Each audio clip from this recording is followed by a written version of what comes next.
Yo, what's poppin'? You know what time it is? Your boy, Mr. J Hill. J Hill Podcast. We in the building. Hey, another special guest is here. When I say special, man, sheesh, this is probably one of my favorite guests so far because, like, coming from where I'm coming from, like, we don't really get these opportunities like this, right?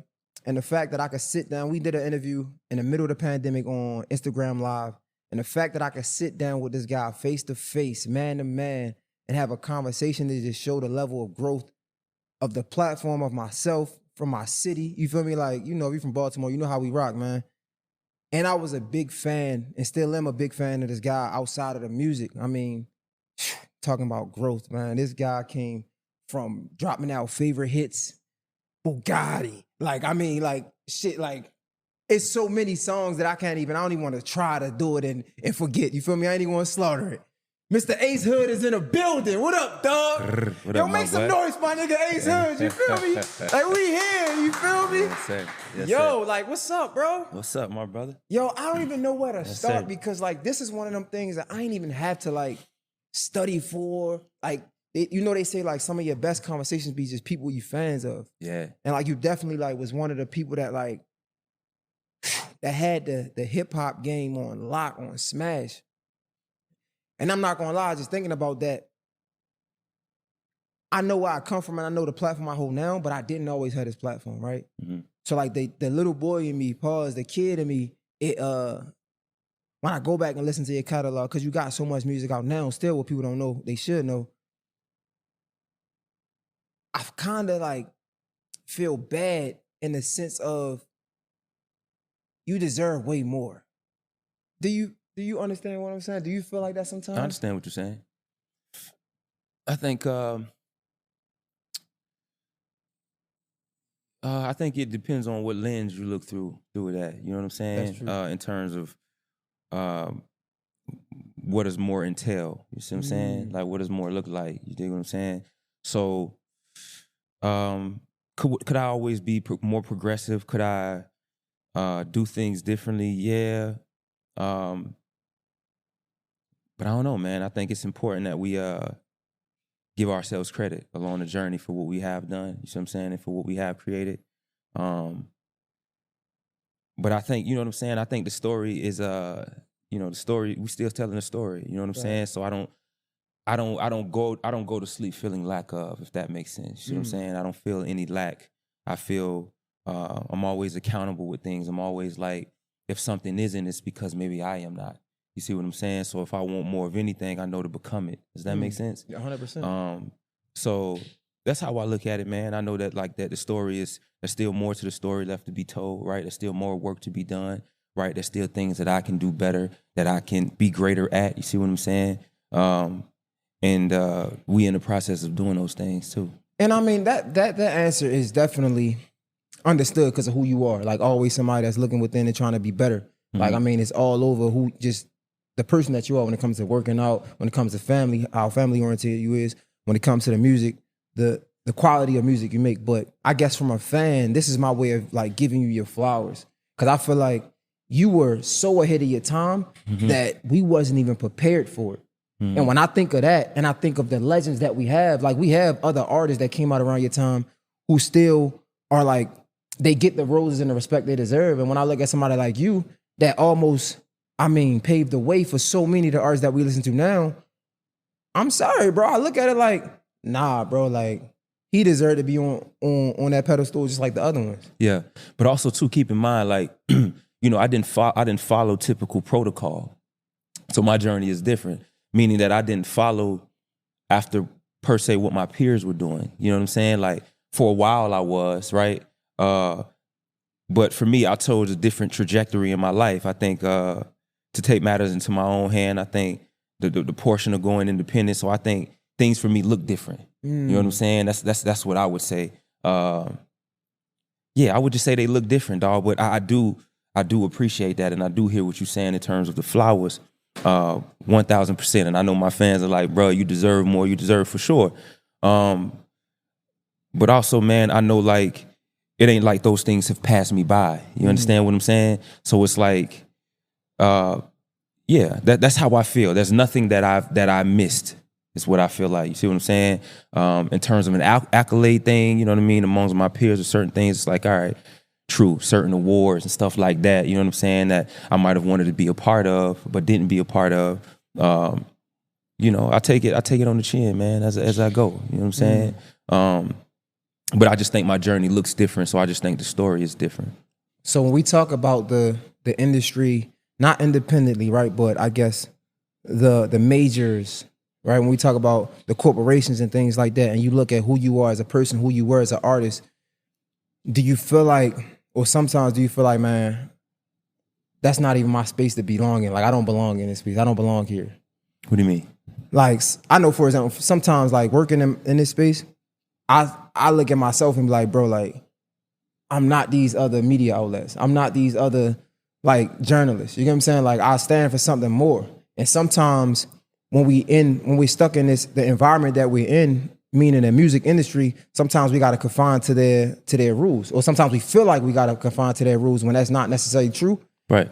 But even though it's not true, it means your process is going to be a little bit harder. Right. Sometimes a lot more harder. Right. And I'm wondering, like, coming from somebody like yourself, do you ever look at it like, man, I'm just here to get paid? They say, I'm just here so I don't get fined. So I don't get fined type shit. Like, I wonder, like, do you feel like that? Or it's like, bro, like, nah, I'm fulfilling my purpose type vibe. Like, I'm just curious. I'm fulfilling my purpose, you know. For me, it was about legacy, dog, but I'm fulfilling my purpose, you know what I'm saying? And what matters to me, because I want to be of service to the world. I want to have a mark on the world and the things that I do. And I've been able to do that and create that in a hip-hop space. You see what I'm saying? But there's other things outside of hip-hop that I believe in. You know, the journey that I'm on is no different. It's a human journey. You see what I'm saying? It's a human experience. So regardless of whatever field you in, you still got to deal with these things emotionally, mentally, physically, spiritually. Like, you still got to go through the same journey. It just look different for everybody else. I just think for me, I just became more intentional about my journey and my path, as opposed to allowing the industry or people, a group of people, to guide me in a way that's not most authentic to who I am, but take the reins in my own hand and say, you know what, if they making this and they doing that, or not even that, it's just having understanding about my business. It's just knowing what's going on, learning the language, you know what I'm saying? Because oftentimes people are not developing artists, you know what I'm saying? Meaning like developing, this is what the language mean in these contracts. What are we talking about? This is what splits. This is how they work. What are you receiving? Like, labels are not doing that. Oftentimes, for us, we just thinking about the big picture of like, I want to take care of mama, I want to take care of pops, I want to take care of the crib, whatever, you know what I'm saying? And then you want the big check.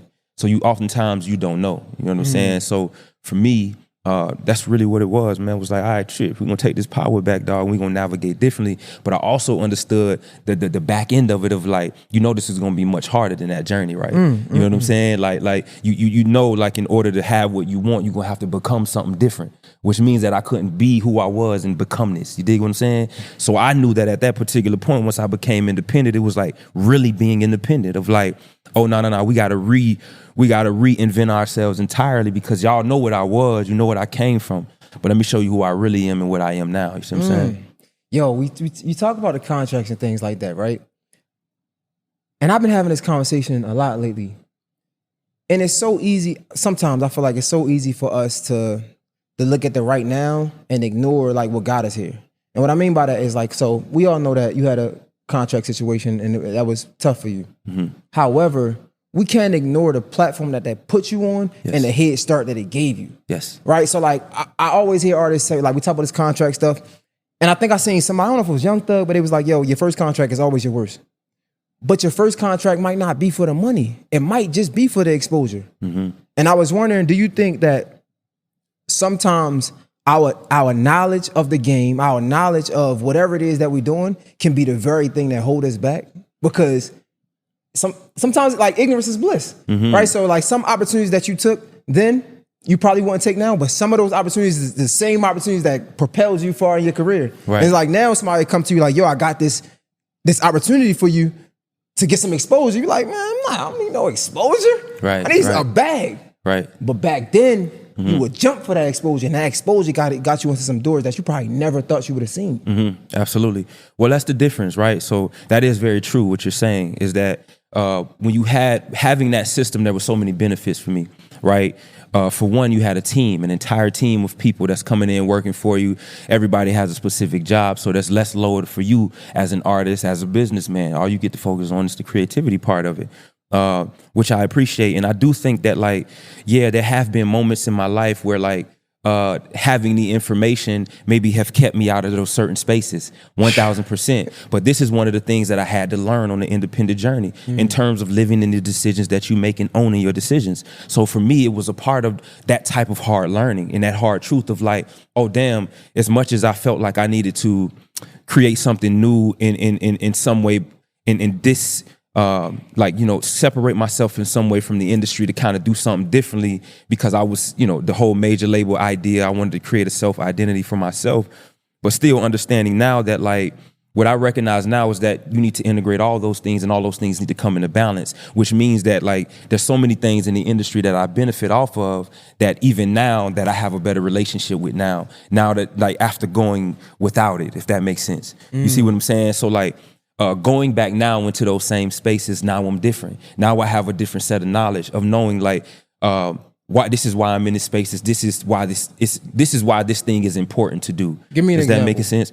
So let's say a real life example that you actually a real learned life from. example. Let's say, In like, the industry, music, no names, no specific, but just for us to really, if your fans could see your career, we see the change and we see how it affected you. Right. So I would say, you would say, give an example of what exactly? Of something that changed, and we were able to see the change, but we didn't understand where it came from. That you wouldn't see the change, you wouldn't know where it came from. So let's even talk about being vocal. You know what I'm saying? Even being more vocal about now. I was never this vocal in my life. You see what I'm saying? And the reason why I was never this vocal, because I didn't have a real belief in myself, and I didn't believe that my ideas were smart enough and that people would take them in consideration. That's what I believe, because of, you know, the sense of sort of household and environment that I grew up in that, you know, invalidated a lot. You see what I'm saying? So a lot of emotional experiences, the things that I experienced as a child, were invalidated for the simple fact of, you're lying, this is not truthful, you're whatever, you're being hard-headed. You see what I'm saying? So I had a lot of that energy. So for me, it took for a time period for me to go through being taken advantage of, go through me not having my voice, not being vocal about being in spaces where I was uncomfortable, to now being more vocal about those things, walking in rooms and being able to, like, you know, say how I feel, be in a relationship and talk about my emotional experience. You know what I'm saying? So this, to me, was the huge change of what I learned. But me diving deeper into myself was allowed me to access those things. You see what I'm saying? That I never would have been able to access. So me and you would have never been able to talk like this, because I would have still been in the ego artistry mode. You understand what I'm saying? So you would have never been able to see the real version of who I am, because of what the industry would have painted me as. You see what I'm saying? As opposed to me stepping outside of that. So I think that was one of the main things that is very different, is me being able to explain my experiences, explain what I went through vocally, vocalize that. You see what I'm saying? And I think that's probably one of the big changes that my fans see, is like, oh, I see he's being more vocal, because naturally I can insulate. You see what I'm saying? Which means handle my problems out in private, in my own thing. I would never bring them to a podcast and on my experiences. But what I've learned now is bringing those things into balance. Wow. You see what I'm saying? Is that, you know, as I go through things, you learn things and you heal them in order to teach them. You know what I'm saying? In order to, you know, share your story with other people. So this is what I'm doing now. No, hold up. That's crazy. Because isn't it crazy how life has this way of, like, repeating itself if you don't fix what need to be fixed? So, like, you talk about this thing where coming up in a household, you probably wasn't able to express yourself how you wanted to, right? And that's what most of the black environments that I know. Right. Shut your ass up before I give you something to cry for. I mean, you giving me something to cry for, but even that dynamic, right? Yeah. Then you step into the industry and you are flaming hot. I think you even told the story one time. Khaled wants to go a different route for us, independent. I want nothing crazy, but he wanted to go his own route. But he didn't really communicate that to you the way it could have been, whatever the case may be, right? But even in that situation, it's like your voice is shut down because you really can't say anything publicly. I'm reminded that my voice don't matter. I'm reminded that, like, yo, I'm gonna go have this decision, that I'm reminded that this is my company. I'm reminded that this is my thing, that I'm gonna do what's best for my company. And I respect that. As a person, as a man, I respect that you should do best for what you feel is your company, your business, your entity. So But that still takes away from your voice. Right. So for me, in my mind, being that we are all mirrors of each other, it's like, so what does that mean for me?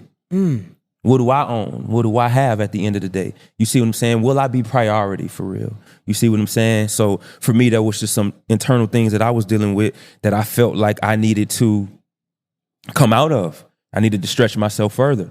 You see what I'm saying? And it was a challenge because of the platform was so large. You see what I'm saying? But I also knew that like I can't restrict myself to this particular platform because that's almost like not having faith in what God is allowing or doing in my life. You see what I'm saying? Or has for me. You dig what I'm saying? So like for most people, I get it. Nothing was wrong, right? I didn't have to I chose and made the decision to move forward.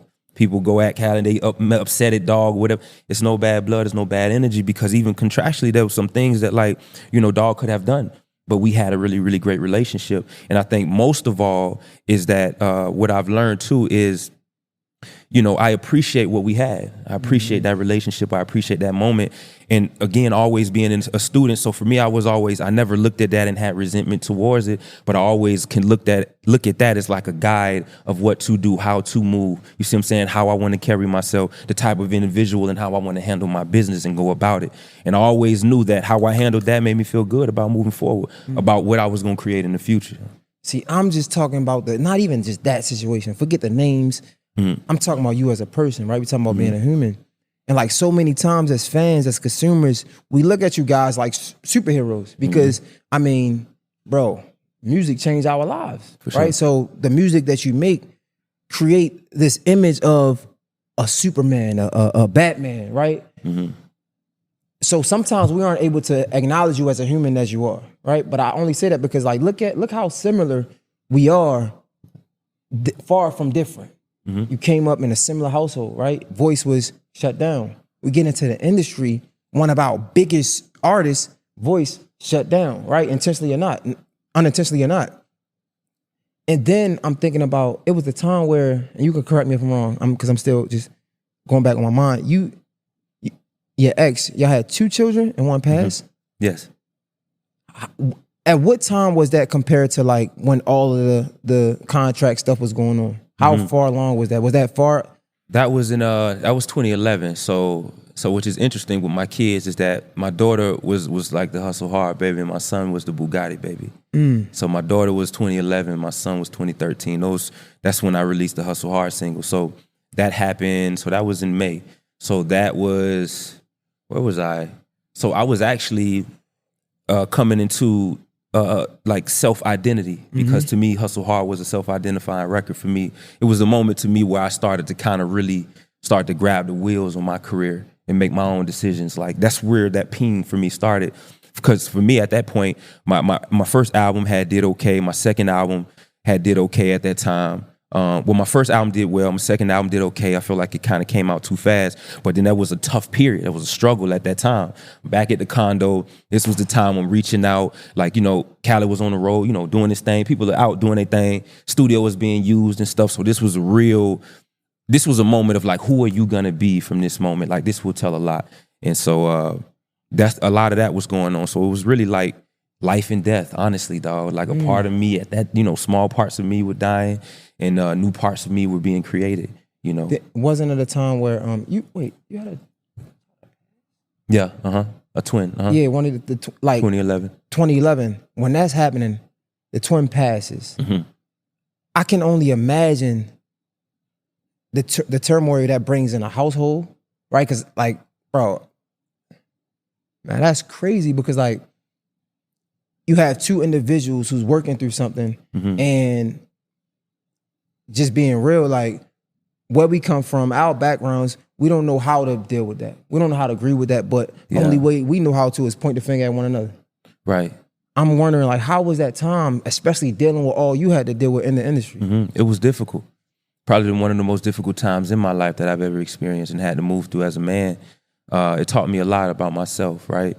It also taught me, I learned in the moments of the type of father that I knew that I was going to be and how I would show up for my children. So for me, it was turmoil. It was in a moment, a space of grief, space of disbelief, questioning God, questioning everything at that point, from having a live, born child to, to her not being able to pursue life, and she was here alive 6 months, you know what I'm saying, like here on this earth side. So it was really challenging, really challenging. You know, I grieve for weeks, you know, and it's an ongoing process. I think it's always a pain point that comes up, and it's always, now if I hear about it, you know, I get emotional about it or cry in my private time about it, and keep her name in existence. You know what I'm saying? Lyric Star was her name. So for me, man, it's you know, she's here with me. She's in every decision that I make. You dig what I'm saying? And regardless of those tough times, dog, it's just, you know, I had to move forward, and I know, like, do what's best for her. You know what I'm saying? And her sister. You know what I'm saying? So you got to grieve, man, and grieving is a lifelong process. Yeah, I was gonna ask you because, like, bro, I got a 10-month-old, and we in the month of June is Men's Mental Health Month, and I'm just from man to man, from father to father, in the most tragic moment of your life. How are you to grieve? Like, how do you grieve? How do you get over something like that? You don't get over it. I don't know if I will ever get over it. You know, there's times I can be out of town. I can be, you know, vividly. I believe in I'm very spiritual, so I connect to those that have departed us. You know what I'm saying? I still speak to my grandmother. I still speak to my daughter, and they visit me. So I just think, like, you grieve by, you know, you go heal about it. You know, you know, I think my childhood healing that I've done has helped a lot. You know, crying has helped a lot. You know, having a safe space, having my wife create such a safe space for me to be honest, to be vulnerable about how I feel, is important, man. And knowing that I don't have to change my experience. If I'm emotional and I feel sad, if I feel like, you know, I'm missing her today, like my daughter's birthday was May 25th, you know, and that was a very emotional experience for me because my daughter's 13, which means that my other daughter would have been 13, you know. So we honor her in love, you know what I'm saying? I have my time, I have my peace, but for the most part, bro, it's going to always be an ongoing process. When you had those times, I think this is super important for men out there specifically. A lot of times we don't know how to vocalize or communicate when we need a moment. Like, how are you able to communicate that to your wife, to the people that surround you, when you really just need a second? And how are you, before you vocalize it, how are you able to recognize it first? Well, I'm in tune with my body, so I know, like, as I do like breathing work and stuff, I notice if I feel any uncomfortability in my body. So I notice that by doing meditation and breathing, it's about where do I feel pain points in my body. You see what I'm saying? So I know for me, if I may be feeling something in my solar plex or something like that, sometimes I know something going on with me spiritually. So, you know, I go to her and just, you know, be honest. I'm sad. Like, I'm feeling sad. You know, and we get to the root of the sadness of why are you sad, man? I'm just feeling sad today because, you know, I really miss my daughter. You know what I'm saying? I really wish she was here. You know, I really wished that I could, you know, that I could be running outside with her or teaching her things or coaching her things, or we in the kitchen, me and her sister, you know, she's making things, we doing it together, me teaching her different things, me holding her hand in the park, me walking with her, me doing her hair, me parting her hair, you know, me, you know, shaking her to sleep, you know, all that good stuff, you know. So yeah, I just identify that mainly, man. It's like the main thing is knowing, like, what I feel, and if I feel sadness, man, I'm able to, you know, operate in that, you know. So, and I allow myself to feel sad. I don't try to change my experience and nothing like that. I'm never too manly for it, because what I recognize over my time of healing is that, like, these are strengths.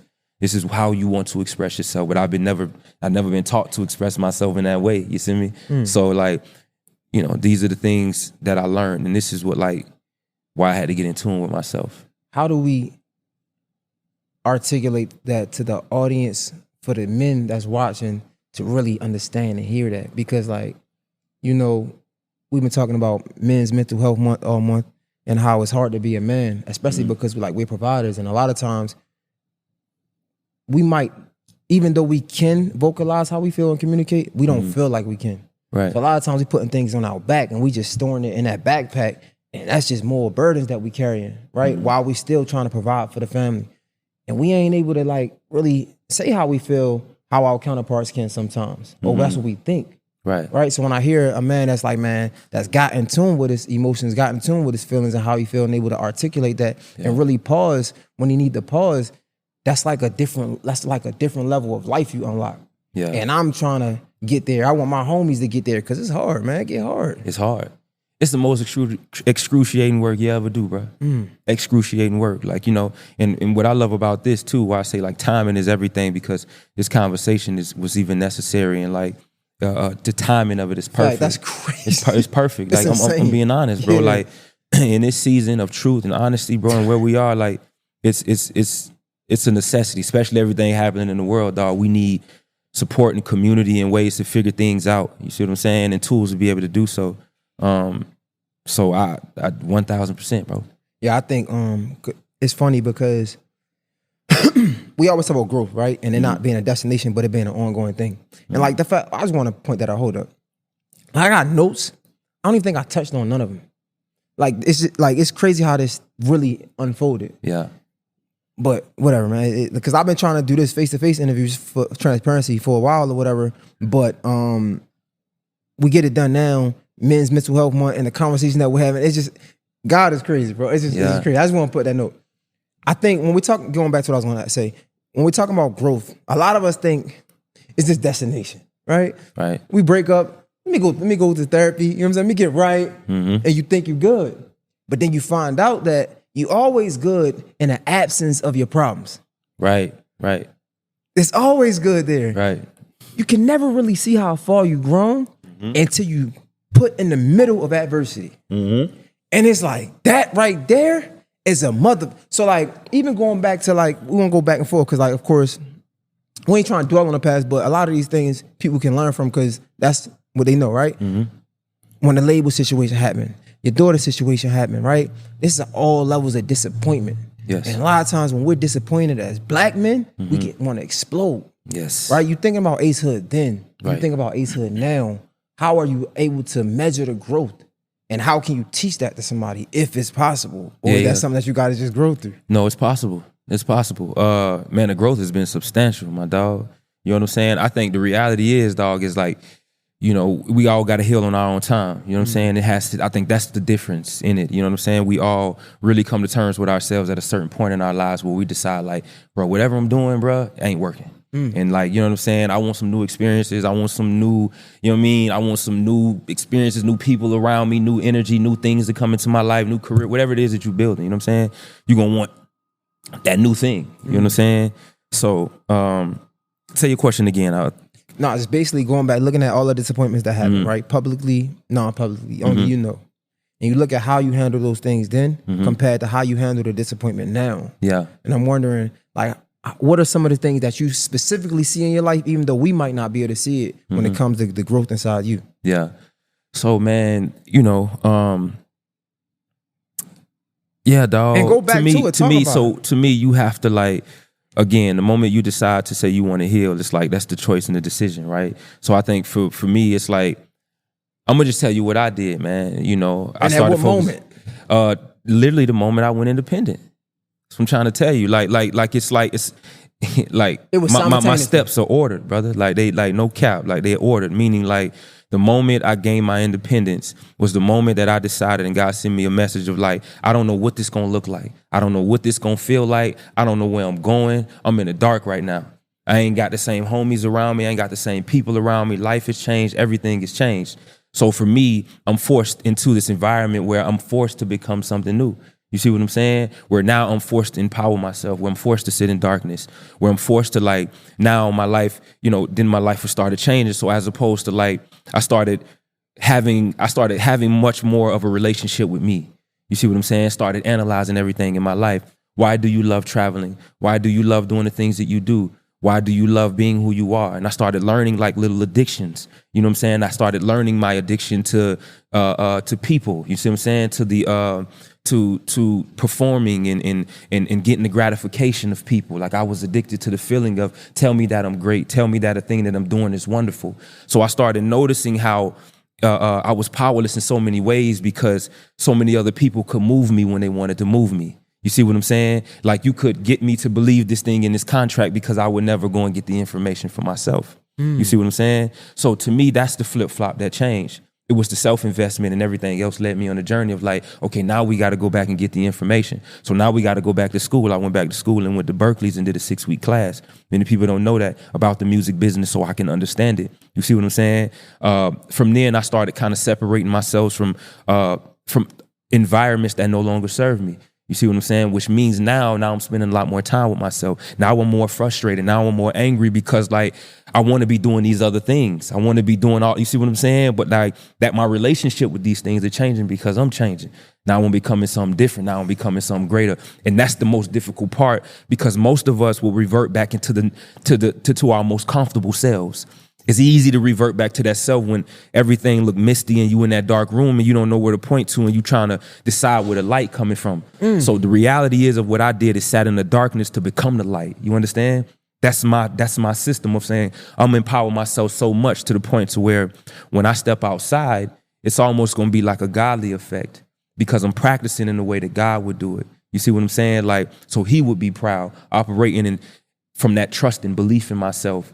From the things that I eat, from the way that I talk, from the way that I carry myself, from the accountability, like all of these things. You see what I'm saying?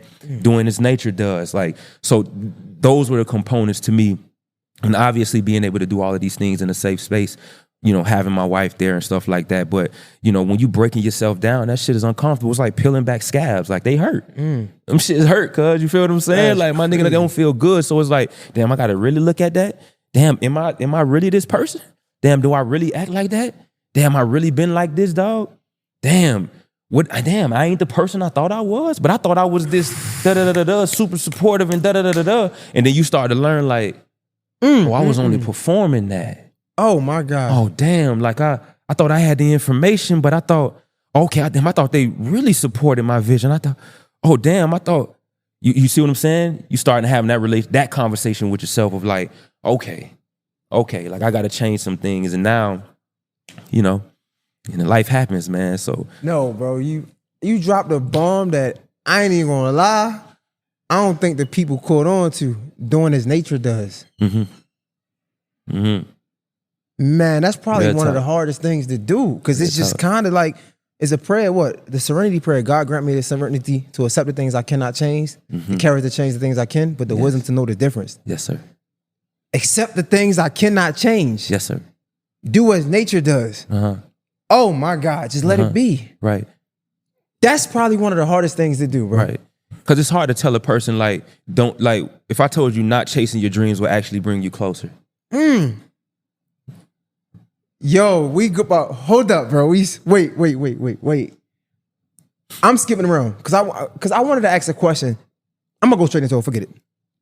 And I'm gonna ask my question in a second. For sure. When you say I got addicted to like being like performative, right? Performing for people, right? Or like people reacting to me performing. How does that actually, outside of the music, how was that affecting your personal life with your relationship?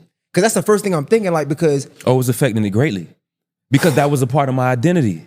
That was a part of where my worth went. This is for a lot of artists, it's why we, you know, I'm doing this for my family and boom, boom, boom. But even over time, as I analyze it, I'm doing this for my family, yet I'm spending less time with my family and more time out in the streets, more time out handling my business, which is great, right? There's sacrifices that come in life, you know what I'm saying? But at the same time, for me, it's like, all right, you got those sacrifices, right? But you got to be able to like, I don't know, I lost my train of thought right now. That's fine. Yeah. You know, because my mind, because it's a lot of plays happening in my mind. It's a lot. Yo, oh my God. You know what I learned?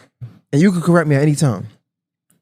We say we doing it for our family almost as a defense mechanism because honestly, we're doing it for ourselves. Our family just benefit from it. Yes. Like, yes.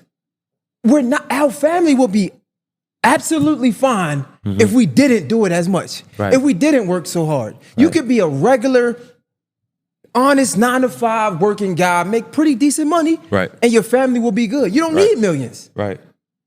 We say that to ourselves to mask or hide whatever we going through, right? To like to make excuses for it when it's really like, to be honest, bro, we not doing it for our family. Facts. We doing it for ourselves, whatever that may be. But they do benefit from it though. Right. But for us, it could be like, it might be egotistical. It's something to fuel something else. It could get us to a sense of self-worth. You see what I'm saying? So for me, these are the things that I never knew, you know, the relationship that I had with that, because I could never see that in that. To me, I'm just doing what I love to do. You see what I'm saying? But also the thing that I love to do is also enabling me too, and has enabled me, because, okay, I came in, so many other people is handling my business and doing all this stuff. So literally when I came out independent, bro, I did not know how to function as a normal person. Meaning like how normal people do stuff. I wasn't going to Target. I wasn't going to stuff. I wasn't going out to do, like, everything was with my team, with my people. Like, it was already in a celebrity style environment and or environment in which I would be prioritized. You see what I'm saying? So again, that's the ego flare. That's the relationship that I have with that I know that's going to boost my ego. That's going to make me feel worthy. And I'm going to attach myself to these experiences. So my thing is, for me, I had to learn, like, who are you outside of these experiences? Who are you if you ain't traveling for 6 months, hood? Who are you then? Do you feel as confident? Do you feel as strong? Do you feel as capable? You see what I'm saying? Do you feel like you worthy? And for me, like, that's why I struggled, because I didn't feel worthy in those moments. You see what I'm saying? That's why I struggled. And that's when I knew, like, something was wrong and that this game had a real hold of me. You see what I'm saying? Because my identity had been clogged up into this. You see me? Because, you know, we talking about me getting a deal, homie, at like 18, homie. Like, I wasn't a man yet. I learned how to be Ace Hood before anything. For real. My pops went around. So, you know, put on the swag, do my thing, travel the world, like, get the money. Like, yeah, it's all great. But the moment I had to sit with self and sit in silence and disconnect myself from these things, it was the most terrifying thing I ever had to do, because it felt like I had jumped off like a 100-foot cliff, bro. You know what I'm saying? Like, that's what it felt like. I tell people all the time, the equivalence is like, imagine a bomb, like there's a room full of glass and all the glass explodes into thousands of pieces.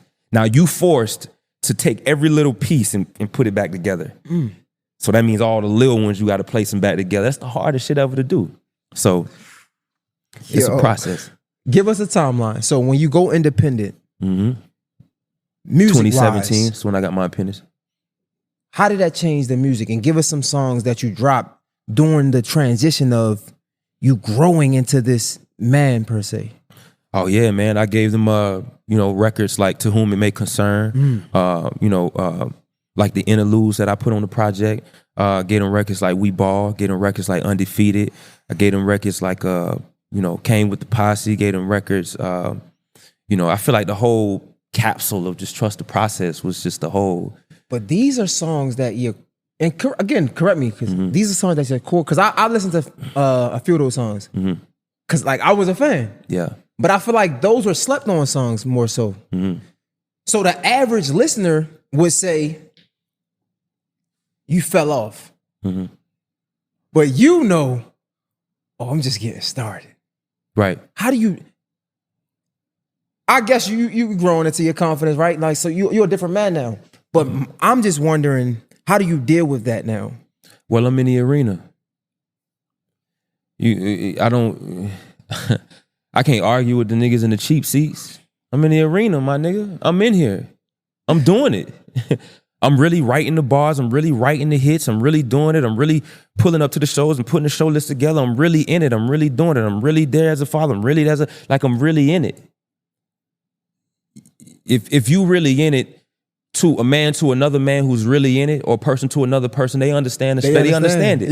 Yeah. If you don't understand, I mean, you just have not reached yet. You just have not gotten there. And or like, you know what I'm saying? You don't want to be in the arena. You just want to be the commentator, which is fine. That's why we got commentators, and that's why you got people who actually play. I'm actually in the field with it, figuring it out, doing it, making it happen. Like, you know what I'm saying? Working through my shit. So for me, I don't allow that you fell off and boom, boom. This is the greatest I've ever looked and never felt and never been. Most wealthiest I've ever felt, ever been. You see what I'm saying? And this right here was just, and this is why this is so beautiful, because it's not from validation of people. It's not from the world's validation. No matter what the world doing, everybody else doing, trying to fight their life. Hood in a cold tub. Hood meditating, man. Hood out here grounding, man. You feel me? Hood on a roller coaster with his kids. Woo! Like, I'm with wifey. We at, you know what I'm saying? We in Costa Rica healing. Private retreat. You can't even get there. You don't even know about it. 2017, is that when you start the workout process too and meditating and things? Yep. Let's talk about that, right? Yep. I just started running, right? And at first it's because like I shared this story a couple times. Like I wanted to lose weight. I went to the doctors. They was like I was on the verge of being like pre-diabetic. I'm like, nah, can't do that. You know what I'm saying? So I go running and I see that it's working. Like I see I'm losing weight. I'm boxing every day. I'm running. And I'm like, this shit is working. Yes, sir. And a switch flipped. And I'm wondering, when did it flip for you? Because, and this is still giving me goosebumps to this day, it started to become more about my mental than my physical, even though my physical was transforming. And it was amazing. Like I never even wanted to take my shirt off at one time, bro. On a beach, I was embarrassed, like getting the little Jamaican see-through shirts with nets and shit. Like, because I didn't want to take my shirt. This is crazy. I just had one of them on for Father's Day. This is ridiculous, bro. Yeah. To now I'm taking my shirt off, six pack, going crazy. And then it just switched like, bro, I feel good. My body feel good. Yeah. But my mind feel 10 times better than my body, and I can't even explain it. Yeah. I'm pretty sure it had to be a flip for you as well. Yeah, that fitness, man, is spiritual for me, dog. Like the moment, again, like the moment the whole independent thing went down, mentally, physically, spiritually, dog. You know what I'm saying? Those are the areas that we're gonna attack. You see what I'm saying? So to me, fitness was always spiritual. You know what I'm saying? Half the time I'm in the gym is because to me, these represent obstacles in our life. And to me, I want to be able to, it's about our responses as men or just people in general, is how you respond to the thing. So if I become comfortable with being uncomfortable, you dig what I'm saying? To me, I could always monitor my response. So yeah, man, if I see that 315 down there on the bar and I'm about to pick it up, you know, I think about anything. I think about those who don't want you to do it, that people want you to stop and don't be able to like, nah, man, this could be a hurdle, an obstacle, or this could be, you know, a contract that you got to get over, or this could be, you know, an illness or whatever that might be, something that you might be dealing with or frustrated about. And in the moment that I move that, the moment that we move the energy, now we moving and shifting the frequency. You see what I'm saying? And to me, it's just every day it's an affirmation of like, you can do it. Another one, another set, another one. Give me two more. You got this. I believe in you. Yeah. Again. Get it. Dog shit. Like all of that shit right there is self-affirmation to yourself, dog. You know what I'm saying? Bro, you going crazy, bro. This shit is fire, bro. This is fire. You know what else, bro, when it comes to this fitness journey, it helps. You said it. You was like, yo, if I tell you not chasing your goal, I forgot exactly what you said, but basically like not chasing your goal is going to get you closer to your goal, right? Bro, as men, it's like we so focused, our work become our identity. We think we become who we are for what we do. Like I'm a podcaster, right? Like, no, nigga, like that's just what I do. Nigga, that's just this is what I do, right? Right. But before you get into the mental part of it, you start to believe it. Like you become this character that other people see you as, right? And it gets frustrating when you aren't able to knock off the bucket list of what you think that character should knock off. And now, like, you might want a Grammy. You get nominated, you don't win. Now I'm frustrated. You can't even appreciate getting nominated because it's like, nah, bro, I'm better than that. Like, I'm supposed to win. I'm this person, right? Same with this. I start getting these big guests, and now it's like, I need to get another big guest. When I don't get them, I'm frustrated. I start seeing these numbers, and when I don't get the numbers that I see, I get frustrated. Working out, bro, running has put me in a mental solitude where I'm able to accomplish goals outside of work so I feel good, rather it's getting done or not. And I can't even believe that I'm here. I'm not even gonna lie, because it's like, it was a time where I'd be focused, like, I need to get this guest. Now, not saying I don't care, but okay. Because I'm accomplishing goals outside of what I think I need to accomplish. Every day when I run, I might do 5 miles today. I might do 5.5 tomorrow. I just accomplished a goal. I might run 8 minutes pace today, 7:50 tomorrow. But now my mind, I'm getting used to accomplishing small goals, getting small wins, and I feel better about myself. That's what it done for me for sure, bro. That's beautiful, bro. Like, that's beautiful. This shit is crazy. Yeah, that's beautiful, bro. And that's important, dog. That's important. I think I can relate to that because it speaks to the people wanting to keep you solely in the identity of a musician. Like, I know my fans love it, man, and we gonna drop so much music and release so much more projects. But you gotta also, man, understand that I'm human, you know what I'm saying? Which means that now more than ever in my life, like I want to express the fullness of who I am, dog. I'm really into some shit, bro. You see what I'm saying? Especially like just this health and wellness and this mental health. You see what I'm saying? Like I'm an advocate, bro. That's really the space that I'm in because I've gained so much knowledge and wisdom, dog. So now I want to teach people and speak about it and broadcast my experiences of what I went through because this is what the project, also the new project Soul, will entail. It's sort of like that experience and how I was able to integrate all of these great parts of myself. You see what I'm saying? But I used to feel like I used to have to kill off these versions in order to become this thing.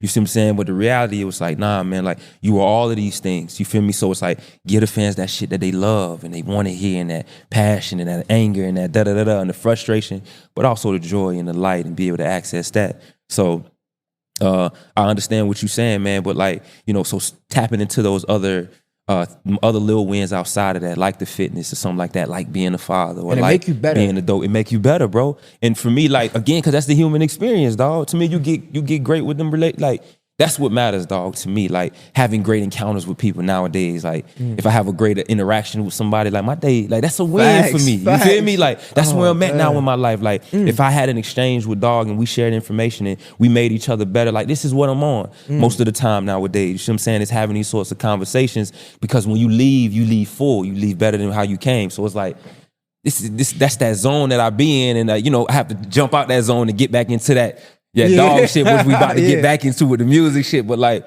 that's the space I've been living in and loving on, man. Is like, it's that space, like you say, with the fitness and stuff like that too. So I'm curious because like talking about jumping and back into it, right? It was a time where you felt like you almost had to like dumb down your music for the people to understand. Yeah. Isn't it weird? You had to dumb down your music to reach the masses. Mm-hmm. Not pick it up, right? Like you got to dumb it down to reach the masses, which is crazy. I'm wondering, full circle moment. You're independent now. You learned so much. But you still recognize that sometimes you gotta jump back in that space to give them the music. But do you feel like you still gotta dumb it down, or is it different now? Nah, it's different. I still feel like I have to explain it in a way in which you can understand it. So it's not so much maybe as dumbing it down, but transferring it or broadcasting it in a way in which the fans, I feel like, can receive it. You see what I'm saying? It's like it's still in a very nice package. You dig? So again, I think for me, in terms of, because business is still business and I still run a business, you know what I'm saying? Hood Nation is still my business. I'm still in the music business. So when I do drop projects and do things, I want them to be successful. You see what I'm saying? So for me, it's making sure that I'm still in tune with what the fans hear and what they like. So I've been gaining information since my time of being independent in terms of like, well, what do the fans really love from me? What do they really want to hear? And as I start going to prioritize these records, like the records that I mentioned might have been slept on, but these are gold records, the Undefeateds, the We Balls. Like these are gold on the way to being platinum records that people don't know. But like, staying in tune with the fans, dog. So for me, I recognize, because I'm like, yeah. On the other projects, I was so anxious to give y'all my growth, give the people my growth, my love, my light, and all of that. But at the same token, it's like, I'm still that dog too. You know what I mean? Like, Ace of Stud still get busy. You know what I'm saying? Like, Ace ain't gonna let nobody disrespect. Ace of still pop off and, man, what if you disrespect him? You see what I'm saying? I still can click into that gear. And not only that, there's still frustrations that I've dealt with in parts of my story that haven't been told yet. You see what I'm saying? So I think people would like to know about, well, what went down? What were you feeling and what were you, dealing with during this time? So what are some of them things that you're going to tap into with Soul? For me, dog, Soul is like the rawest version of who I am. It's the anger, it's the frustration. It's more so of like the pain, But Hood, Ace Hood, this guy that's working out so much, you meditating, you grounded, independent. What's the anger? Like what are you frustrated about? What is sitting on your soul that you want to talk about? Well, it's not current anger or frustration, but it's like it's what can I say? I think it was unspoken about. But I say that because there was a narrative put out to the world, you know what I'm saying, that I think like now it's important to like really tell the truth about that story. You know what I mean? Like about the things that I went through, whether it was like, what was my real experiences with my We the Best situation? Like there was a time period to where I felt like people wanted to know, like, how did you make it through that window? Like that 2017 window, 2019, like that was a real window for me in terms of developing myself, developing my sound, stuff like that. So I think it's important to take people down that journey of like, you know, how did I learn about the contracts? You see what I'm saying? How did I invest in my business? How did I find myself? Like, how did I arrive here? Basically, Shit, I want to know. You see what I'm saying? How did you learn? I mean, about that's a longer story, you know. But for me, it's through the healing. It's through the you know, the self-reflection. It's through allowing myself to feel frustrated. It's through tapping in with like deeper parts That's of myself. how you got over it. How did you learn about it? Like you walk into a studio. I don't need to paint a picture. Like you walk into the studio, you see a contract. What the fuck? This is me? Yeah. So I think for me, it's like, you know, it's probably some of the things that I wasn't as vocal about, right? So it's like, just because I handled my situation with grace doesn't mean that I didn't have an emotional experience on the other end of that. Doesn't mean that I didn't have outbursts in private. Doesn't mean that I didn't, like, you feel what I'm saying? Like, so it's some of those things of like, bro, how did you just, you know, because people will just see the, you know, the end game of something of like, okay, how he arrived here. Okay, he's in this space, but like, this is how I got there. You see what I'm saying? Like, but this is also what I dealt with in my off time. You see what I'm saying? This is what I felt like, no, fuck that. No, this a bitch ass, like, no, this a boom, boom, boom. So you gotta express all of those parts of yourself where you feel like, no, this was a moment, even time where maybe I kind of hated myself. No, this was a time right here when I found love. This was a time like, so those experiences, you know what I'm saying? Yeah, I can imagine because like you say you got signed at 18, right? So even 28, 17, you're still like super young. And one thing we are used to, and I say this all the time, like, one thing about the hood and the industry, even though the industry always, for some reason, the rap industry specifically, always try to make a correlation to the streets and try to combine it when it's not. It ain't. Yeah. One thing about the streets that I do appreciate, or the hood that I appreciate, is this sense of like authenticity. If a nigga don't fuck with me in the streets, for the most part, I'm gonna know. Because he ain't gonna fuck with me. He don't gotta fuck with me. Yeah. If anything, he'll be slimy. But in the industry, niggas will fuck with you when it's beneficial to them. You ain't gotta say this, but I'm gonna say this shit. A nigga will fuck with you when it's beneficial to them. They'll present an opportunity because it could work for you, but it also work for them. And a lot of times, coming from nothing, we get so appreciative that we don't even understand what the fuck we getting into. And it's like, we ignore the red flags because like, man, this nigga changed, this person changed my life. And it's like, yeah, but do I want that? Because a nigga only changing my life because it's benefiting him 10 times more. So you're really using me as a pawn. I can only imagine how you react in a moment when you're young and you don't know how to mentally compartmentalize your thoughts and your feelings.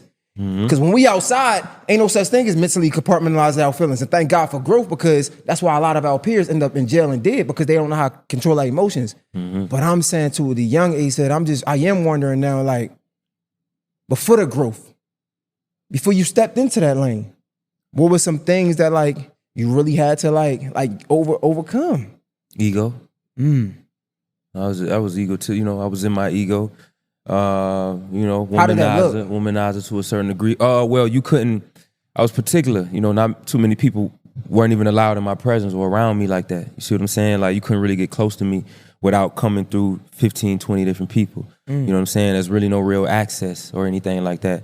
You know, I think in certain scenarios, in certain cases, you know, I could have a mightier than thou. You know what I'm saying? Maybe not to the public, but I think some of the personal relationships that I would have. You see what I'm saying? So that's where they would pour into.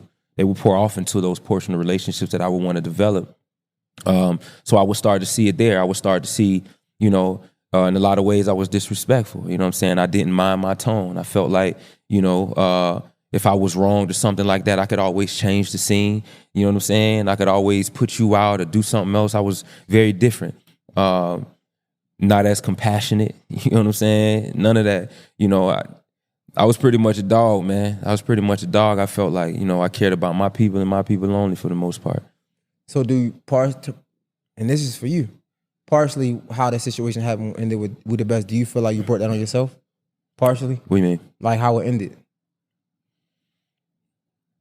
Because clearly that was a hurtful time during your career. Yeah. Anything that happens, I take accountability for any way that I showed up for anything. But do I take responsibility for how it ended, you say? No, I'm saying, is it some type of accountability that you take? What, for how it ended? Mm-hmm. Oh, of course. I ended it. I thought you said Khaled kind of like wanted to go his own way, so he just kind of like... No. What I was saying is that Khaled was taking the label was becoming independent. Normally you get with big distros, the distro was an independent distro. Okay. So they wasn't as powered and powerful as a major distro like a Def Jam, like a Interscope or whatever that might be. They were a lot smaller label. Does that make sense? So that's what that was. So it was that decision and that to say, okay, we're going to take this thing. He's not saying, hey, I want to part ways from you. And I think this is a big misconception that people have. Like I tell people all the time, I made the decision to leave. This is why I say like this is, it's like it's purpose for me, dog. It's purpose at this point because for me it was me recognizing what was to come. You know what I'm saying? It was recognizing of like, okay, you may not be, you're not going to be prioritized. You won't have control over your business. Are you okay with knowing this information? Because again, all of our choices are in the information we do know or we don't know. So me, at the moment that I got all the information of knowing what I know while being under the label, then you have to make a decision. Because now you know who you in business with, who you dealing with, and you know their pain points and what makes them uncomfortable. If you ask about your business and it makes somebody uncomfortable, maybe that's a problem.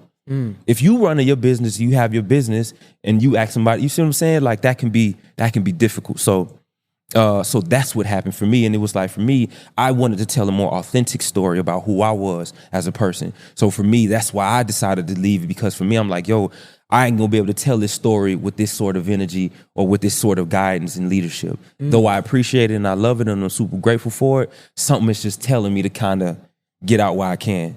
And as I look back on the industry now, I was right. How did that affect your rapper friends? I do that because like we all think they friends, right? Or the peers, when they saw you disassociate yourself with that major name, right? Yeah. A lot of times people, they treat you a certain way because of who you connected to or what you connected to. But when you no longer connected to that source, oh, I don't need you no more. I'm just curious, how was those relationships changed? Well, it was a gray area, but this is where I'm talking about like where there's still stories to be told. Because like what happened during that time, people want to know. You see what I'm saying? Like it got weird because for the most part, for me, I didn't come out blatantly and say what was really going on with me or talk to my peers about what it was that I was actually dealing with. So they never knew.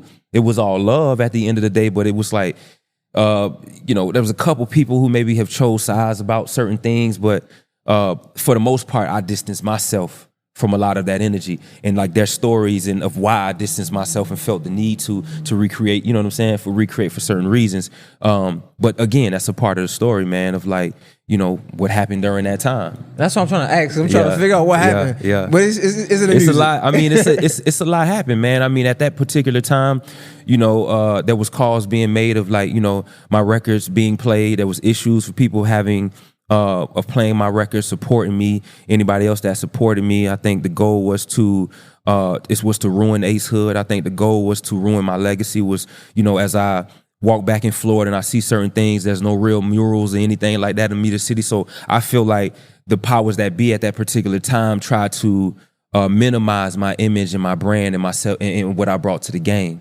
So for me, it was a lot of that going on at that time.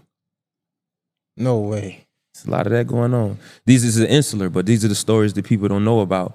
Most people do, but obviously my people and my fans in Florida would never let people forget it. But for the most part, yeah, people wanted to wipe my legacy off the board. So the fact that like, I've been trailing and doing it this long at this level is really upsetting some people. I could imagine making some people maybe uncomfortable in their skin because the boy look good, man. And the family look good, baby. Fact. Yo, all right, the music shit is cool. I'm just curious because, like, bro, you came such a long way and, like, just watching the growth is crazy. What's the last thing you learned about fatherhood? Like, what was the last thing you learned? The last thing I learned about fatherhood. Or like something happened and like you came to a realization, or like, I don't know, it could have been an epiphany or whatever. Like, what was your last lesson that you learned? Oof. I'm always learning, dog. So my last lesson, Or even about maybe marriage, being a husband. Like, my last lesson probably with the kids is to, take every moment as it comes, as a father, give my children the space to undeniably be themselves, create the space for them to be free, to laugh, to be okay, to not be okay, to feel sad, to be upset, to express themselves, to talk about what it is that they're feeling. As a dad, I learned that's probably one of the strongest things that I learned. It's important to give your kids a voice, because sometimes adults get it wrong too. You see what I'm saying? And treating our young babies like human beings, preparing them for a real world is important. So I think that's one of the things that I learned as a parent, as a father, for sure. I think because like you got a 13-year-old, you said. Yeah, she's 13 and my son 10. So I have a bonus daughter that's about to be 15 in August, right? Yes, sir. And like me and her mom's going through some stuff right now, and the last thing I learned was like, this is a person too. Like, she's her own person. She needs these conversations separate from her mother. And you have to have these conversations from person to person, not from father to daughter or grown up to kid, because she's old enough to understand. Sometimes like sometimes some conversations are hard because that's your child. You want to protect them. You want to protect them from the hardships. Yeah, and it's like that actually hurts. Right. And I learned that, like, because I just had a conversation when I brought this up, because like it just felt great, bro, because it was a lot of things that she felt that she expressed to me, and I was able to catch it before it got too bad, right? Because I think a lot of times what happened is we have something happen to us, and for somehow, some way, it's weird as hell, we do something in our life, and the same thing happened to the ones we love, but what we were doing was trying to avoid it happening to somebody else. You ever watch That's So Raven back in the day? Yeah. She would have a thought, right? Right. And so she would do everything in her power to change the outcome of what's about to happen, and everything she did made it happen. Right. So sometimes I see in my life, it's like I'm trying to change my path so much that the things that I'm doing is actually making it the same that happened to me. Right. So when I had the conversation, I saw the change. I'm like, this ain't never happened to me. I'm so glad we was able to have this conversation and get through this. And that's why I was asking you about like fatherhood. Yeah. Like, man, fatherhood is special, bro. That's like, dope, bro. Fatherhood Happy belated Father's Day too. Nah, thank you. Same to you, brother. Same to you, brother. Dog. So That's I guess, fire. man, wrapping it up, man. Where you at now? I know you got the fitness thing going on. You about to get into the music. Like, how are you? I don't know the last time somebody asked you, like, how is Ace Hood, man? Like, how are you? Ace Hood, he ready. You talking to Ace Hood, he ready. He's focused. He's excited. I'm excited, But that's the character, though. Right, that's the character, So in terms of when I think of Ace Hood, I think about the music in that vehicle, right? But if you're thinking about me as a person and my being, I'm well, man. I'm well. I'm well, dog. How was marriage, well. man? Marriage is beautiful. Marriage is beautiful, man. Marriage is beautiful. It is hard. It is love. It is forgiving. You know what I'm saying? It is patient. Man, it's beautiful, dog, being in marriage and having a partner. How long you been married now? So I've been married 5 years next year. It's 4 years. How long y'all been together? 10 years. 10 years. Yeah. How do you know? Because like you had a child with somebody else, and I'm assuming that it was a different love then. But going from that to something else, how do you, like, if you could think 10 years back, how do you know this is the one? How do you mentally prepare to go through that transition? How do I know she was the one? Because she challenged me. And she held me to the expectation. She held me to a higher expectation. You see what I'm saying? Like, she held me at the standard that I wanted to be held at. You see what I'm saying? A man of integrity, a man of family, a man of loyalty, a man of honor, all of that. And she challenged me on those things when I stepped outside of not maybe walked into spaces where I wasn't fully that. You see what I'm saying? And everything else became just a learning process. You see what I'm saying? As we continue to do marriage and do life, everything, man, we just continue to learn. But I think for me, asking the hard questions. And I think really sitting down and creating a safe emotional space for me. You see what I'm saying? I think that was the main thing for me to feel like, because it's important for men to feel like I can express something to you that might be very tough for me to say, you know what I'm saying? And you to take it with no judgment, or you to lay it on a platform where it's just like, you allow that thing to just be without trying to change it or touch it or say this ain't right or this thing. So to me, those were like the signals for me to recognize like, this is a great person that has, she cares about my well-being. It's less about who I am and what I aspire to be. You see what I'm saying? But more so about the man, less about the artist and all those other things. But it's like, what man do you want to be? What type of life do you want to lead? So, you know, all of those things, bro. And I seen so much in her, and all of the things that she was, I wanted more for in my life. I wanted the vulnerability. I wanted more of that myself. I wanted that emotional intelligence. I wanted that, you know, for myself. So when she came in and she allowed that space for me, dog, it allowed me to tap into potentials that I didn't at that time know were possible. So that was the foundation. She came in like that. That was the foundation. We could say that was the floor. Yeah. But that was a great floor to start at. Yeah. I'm thinking, because marriage is hard, super hard at times. In the worst of times, if you could think back on, you had to say exactly what it was. How was y'all able to get through that? And I know we always say communication, but it takes a little bit more than communication when we talk about the worst of times. Or do you think because she came in at that floor, it wasn't as bad as some of the old prior relationships maybe? Some things got bad, you know what I'm saying? Some things got really rough, you know. There were rough patches in our relationship. But again, man, it's just like learning someone else's language. You see what I'm saying? So it's a constant, you know, back and forth of just like, this is my language. This is how I respond to this particular thing. Why do you respond to that particular thing like that? But honestly, dog, a lot of it is getting it wrong in order to get it right. So the only reason we've gotten it right is because we've gotten it wrong so many times. You feel me? So, you know, you know what I'm saying? So to me, it's always the ebbs and flows. It's always that balance. But for me, yes, it is in the communication of it, you know, and it's not the surface level of communication, but it's like the root of it, of like how you communicate. You see what I'm saying? And within that communication, what are you taking personally that maybe you shouldn't take personally? What things can we analyze? So then different forms of therapy have taught me how to break these things down, how to analyze them, how to search for them, how to recognize them within my body, and being able to express these things and explain these things. So, that's the excruciating work that it's being together 10 years. They say, some people say like that 7th year is when you get over that hump. It might not be 7 for you. Were you able to recognize the moment y'all got over a hump, if it was the hump? Oh yeah. What was that? Oh yeah, that hump, man, is you know it, where you feel like maybe this issue that we went through probably could have ended us. Or like we were on the verge of saying some things that were very disrespectful. It could have been really harmful to one another.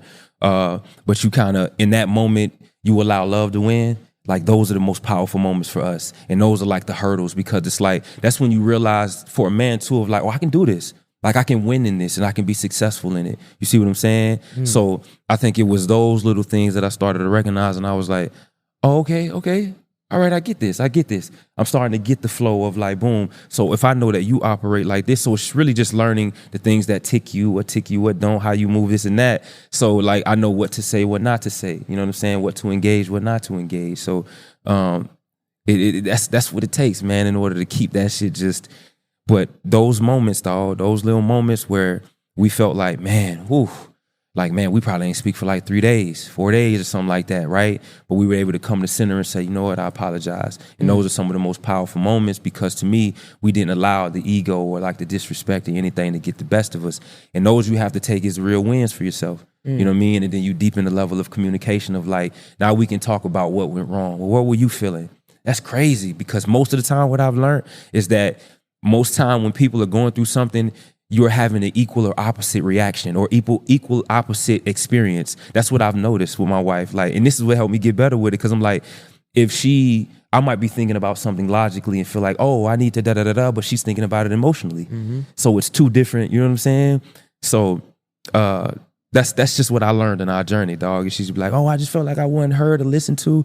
And I'd be like, damn, but I feel like you weren't listening and hearing me, because I was trying to say da-da-da, but that's what it be. At the end of the day, it's like two people want to be heard, but nobody will bring themselves down enough to just say like, this is what I was trying to say. I wasn't trying to hurt your clarify. I'm not trying to hurt your feelings. And so that's different ways, man. I got methods. I'm curious. Like, do you think that's a compatibility thing or that's something that you learn?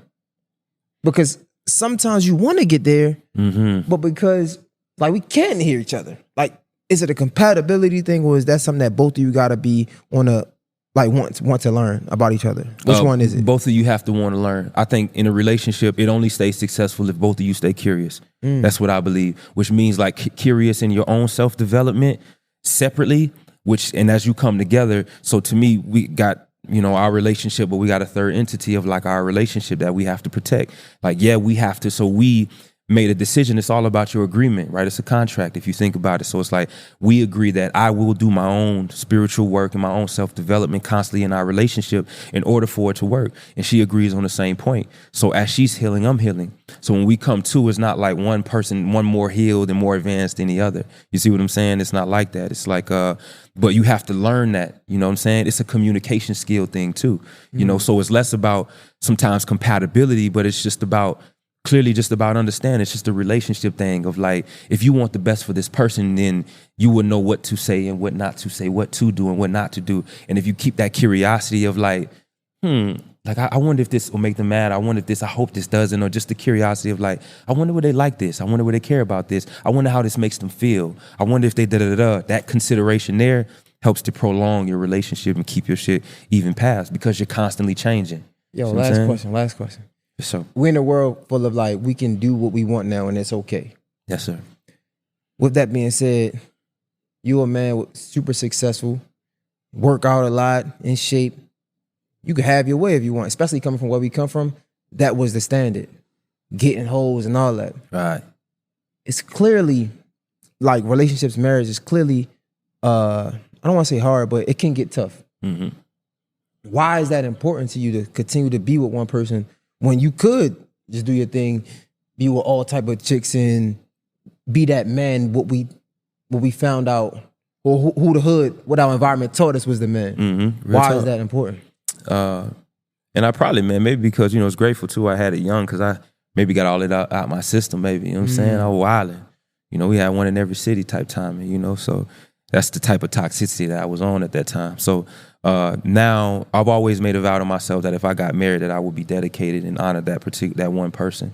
I grew up in a household where I seen marriage. My mom was a married woman all her life. You know what I'm saying? So I seen that representation, and I just think that's important for my son and my children. And just outside of that, man, I love it. I love doing life with a partner. I love doing life with her. I love, yeah, man, I love sitting back, you know what I'm saying, watching Game of Thrones or having a drink or having a deep intellectual conversation, listening to classical music or just talking about the things that we want to create together, things that she want to bring into the world.